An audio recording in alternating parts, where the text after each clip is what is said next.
ఆయన ఉద్యమ నేత, సామాజిక ఉద్యమ నేత, నీతి నిజాయితీకి నిలువెత్తు నిదర్శనం. అటువంటి వ్యక్తి ఈ రకంగా హాస్పిటల్లో మృతి చెందడం మా అందరికీ బాధాకరం.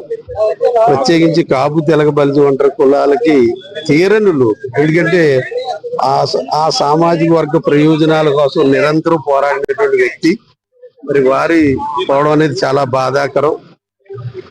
అనేక రాస్తారోకులు, తన కుటుంబాన్ని సైతం పణంగా పెట్టి అనేక దీక్షలు, కాపు సామాజిక ప్రయోజనాలు, అలాగే నియోజకవర్గంలోని ప్రయోజనాలు కూడా ఆయన అనేక సందర్భాలు దీక్షలు చేసే సందర్భం మీ అందరికీ తెలుసు. అటువంటి వ్యక్తి పోవడం చాలా బాధాకరం. భగవంతుడు ఆయన కుటుంబానికి, ఆయనకి ఆత్మగతి కలగాలని ప్రార్థిస్తున్నాం. వైఎస్ఆర్ కాంగ్రెస్ పార్టీకే కాదు, యావత్తు తెలుగువాడి గుండెల్లో చిరస్థాయిగా నిలిచిన ఏకైక వ్యక్తి ముద్రగడ పద్మనాభం గారు. ఆయన ఈరోజు భూమి మీద లేకపోవడం చాలామందికి బాధాకరమైన వార్త.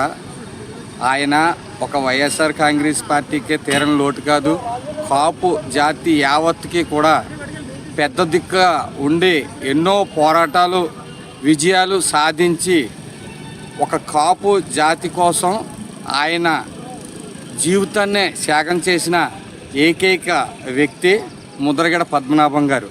అటువంటి వ్యక్తి లేకపోవడం ఈరోజు చాలా లోటని చెప్పచ్చు. ఆంధ్రప్రదేశ్కే కాదు, యావత్తు తెలుగువాడి గుండెల్లో చిరస్థాయిగా నిలిచే వ్యక్తి ముద్రగడ పద్మనాభం గారు.